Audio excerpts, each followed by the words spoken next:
But anyway, coming to the social projects, are you engaged in any other projects, and how you choose the projects? That is one aspect. And second crux of this meeting is how to engage NRIs, how to engage Indo-American community from Telangana, right? So that is the main crux of this. I wanted to, ask you, is there any communication between them, or do we need to do, how can they benefit from HYSEA? Okay, so one thing is that we have curated projects, and the Indo-American community can sponsor those. That will be a big help, and it will go for the right cause, for the right people. That's one very big thing that can be done, Praveen. If anybody is interested, they can reach out to HYSEA office, or they can reach out to me or any of us. We are always here to support. That is one thing which is like low-hanging fruit, which is there. But beyond that, if there are any projects that you are passionate about, because say charity, it's important that you are passionate about that. Somebody, and there are different causes. Somebody can maybe be passionate about environment, somebody about education, somebody can be about health, somebody can be about women empowerment. There's so many things to do, and all of those are important. So if they are interested in something and passionate about something, if you tell us, we can also guide you, we can help you for that. We can connect you with the right people. That is another thing that we can do. Beyond the projects which I mentioned on the personal level also, Praveen, there are a couple of things which I do. One of the things, actually, should I tell you a little bit of history? Yeah, sure. Please. The only main mission of this show is to inspire people, update about the organization, how we can benefit, and bilateral benefit between the Indo-American NRIs to Indian roots. That's the main agenda. It doesn't matter for me. So I'll tell you about the two things. Okay, the first one is where I told you that I'm also managing the Indore campus. So I get to work with the Madhya Pradesh. Madhya Pradesh is a totally different than Andhra Pradesh, let me tell you, okay? Miles apart. And the way people talk and the thinking process, everything is quite different. So there's a small village where IT minister said that is his constituency, and he wants to teach students Japanese and send them to Japan for doing undergrad. And these are the students from the government schools in a small village in Madhya Pradesh. And he very casually told me that, come visit sometime. So I am a Maha-Hindhu person. I said, good chance for me to help the community. Sometime I'll come tomorrow only. I said, sir, kitne dur hai wo? So he said, 2-3 ghante mein aap pahunch jayenge. I hope you understand Hindi. So within 2-3 hours you'll reach. So I said, 3 hours, fine, I'll come tomorrow morning. I said, I have a flight to take tonight, but I'll postpone it and I'll come tomorrow only. So next day morning, I left for that relation. I kept traveling. It's not coming. Then they said, he said 3-4 hours. It's 5-6 hours. Oh my God. And I made it a day trip saying I'll go in the morning, visit, meet everybody and come back. Oh my God. But the interesting thing is that there when I met the students, first thing is when I had to go there, I was like, I have only jeans and this formal dresses. I want to go to village, so I should be wearing Punjabi suit. I don't have. There's a woman, that first thing is, what do I wear? So I thought, jo hai, wo hai. There's no time to go shopping. Also, just take it as it comes. So I went in my normal jeans. And I was surprised that all the girls there were wearing jeans. I was like, oh my God.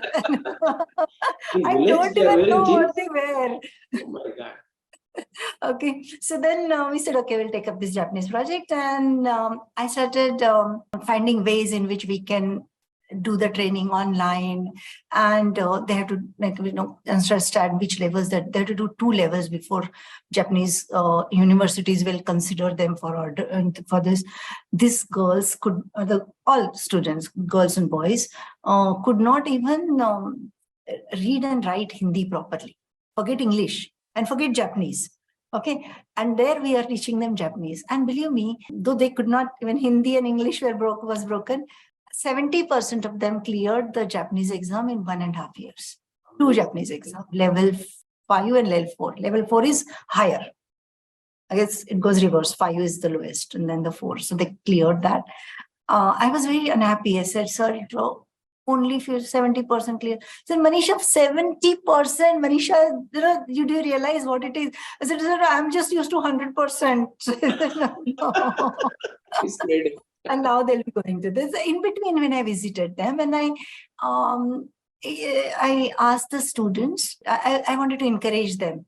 So I told them that if you do studies well, I'll take you to Indore. I'll take you to Infosys Indore and you can spend a day there. Then I asked them, have you seen Indore? So they said, no. I said, okay, have you seen, which is the city you've seen? So they said, oh, we never stepped out of this village. Okay. I was shell-shocked that, my God, they're not even stepped out of this village. And I'm thinking about sending them to Japan.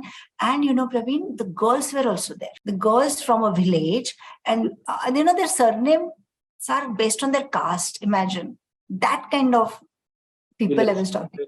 Yeah, like they'll have Dhobi in their name. They'll have Sindhi in their name. So it was all caste-based.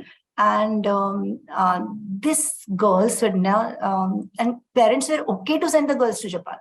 Mm-hmm. You imagine what a big thing it is when we send our kids from here to US or any other country to study. We worry about them, right? And these parents, illiterate, coming from a very small village, were okay to send them to Japan. I was impressed, seriously. For a parent to send a girl, not easy. Okay, but then when I asked one of the girls, why do you want to go to Japan? Different people gave different answers. One girl told me, I want to go to Japan because I want to tell Japanese people what are Indians. Ah, wow. That was an amazing statement. Yeah. Just imagine, even the thought, so that's one project which I'm doing, which is my personal social responsibility. Funds are given by the minister. But I'm just helping in the program management, etc. Small thing. I realized that I can make a difference. It was amazing that the minister was thinking about the village and going to Japan. That was amazing. He's a current minister right now? Yes, now they are planning to take the admission. So now they completed just few, I think June or July, they got their result, and now the admission process. So why I took up this project is also because first time I came across a minister and a politician is doing some such, transformational work. I felt worth it. Let me give it a try. It's all about trying, right? I don't know what will happen. Let's do it with the good intent. Maybe good things will happen. But at least if I try, maybe it will happen. You went with a positive thought. I'm sure that will happen. And hats off to that. I hope so too. I pray for that. Hats off. See, these are the interesting stories which inspire people, and they make them to, okay, I should do something. Otherwise, people will never inspire. Like people like you working, and you are in a good positions, not only from your career, from also outside. So people definitely will find time after seeing this, because people say I'm busy. I really get frustrated sometimes if they say busy, because when what they want, they have to do. I'm such a person. Always I wanted to make some time. If you have that attitude, you'll make. Otherwise, you will never make. Yeah, Praveen, that's the attitude part. If anybody tells me I'm busy, I move on. I understand where to place the person, right? Absolutely. It's okay. Absolutely. Okay, so that's one thing which I want to tell. And the second thing, okay, this is very interesting. I'm just an IT employee. What do I have to share with students and other IT employees? That's always how I looked at myself. Then when I was talking to Sudhamurthy madam, she said, Manisha, do you meet the young professionals? Do you meet the students? I said, no, madam, why should I? Who am I to go inspire people and all that? Please, let's not think too big of myself. Okay. And she said, no, you owe it to them. Don't underestimate and don't try to find such kind of thoughts that who am I and all that. Do whatever that you can do. Who, where, what, let others decide. So I started thinking about it, but still I didn't take it too seriously. I said, madam says, because everybody looks up at her and doesn't really, I don't have to think of myself as that. Then a couple of days back in one of the HYSEA meetings, we had this Aspire. One of the strategies is ESG. So there we do all the CSR and the women and empowerment, etc. So in one of the Aspire More session, one girl came up to me and said, can I take a selfie with you? With me, why? No, I'm not a celebrity, please. So she said, no, I'm your fangirl. And I've been observing you for last 12 years. And this is the first time I got a chance to actually talk to you. I said, I mean, seriously, you can just stop me anywhere and talk to me. But then I realized that no, people are observing, whether I accept it or not. The people who look at me maybe and are observing.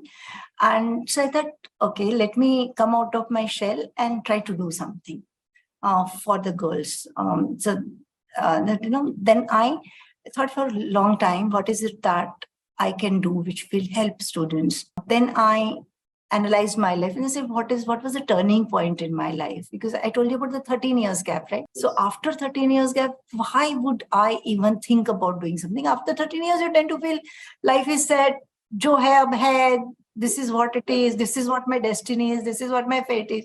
And I'm just happy, right? Because it's not that I was having any problem, right? Life was good. When I look back, I realized that this change came in when I decided to take control of my life, my dreams.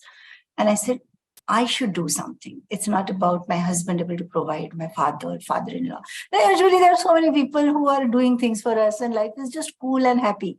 So no, I should do something. I'm equally capable, equally educated, able person with brain in right place, 2 eyes, 2 ears. I'm more privileged than many other people. And let me not just take shortcut in life and do something that I can do. And that is when the whole after 13 years, my IT career started. So then I started talking to people about it. I used to do the 1 hour conversation with them. And I realized people talk to me, that all the girls or the professionals I talk to, they talk very nicely, but they step out of the room and they forget. So then now I have launched a program, which is transforming reality, make your dreams your reality. So this work, and I made it a workshop. So it is a 2.5, 3 hours workshop where we actually create dream board and we discuss about how will it work, what do they have to do, what do the girls or the professionals have to do. And after that, also, I don't want to leave them after that 3 hours or so. So periodically, and we created after they attend this workshop, we include them or we give them an opportunity to be part of the WhatsApp community. And then periodically, I interact with them. So if they have any questions, if they have any problems, and the girls who are doing well and they're really serious, those girls, then I'll choose for one-on-one mentoring, few of them. I feel that for the CSR and transforming lives or changing fate lines of people, I do not want to look at it in terms of percentage or big numbers. Yeah, we have to try for the bigger scale, but every life that we touch is worth it. I feel nirvana if I touch one life. So that's the intent. And I'm very happy with the kind of feedback that we are getting. On LinkedIn, if you do hashtag reflect with Manisha, you will see feedback from these girls. Absolutely. That I'm able to do something. I don't know how big, how small, doesn't matter. I'm like a squirrel in the Ram Setu, trying to do whatever I can do. Don't worry about whether it will make the bridge or not. I think you are right. Only doing with quality, even if you do one, if you touch one's life, you are achieved, Manisha, with a good intent and heart. I also believe in that. So everyone cannot do volumes, everyone cannot scale, everyone can do only in their limits. And a good intent will definitely walk through us and help them. And it gives a lot of happiness when you touch others' life. That's all I can say.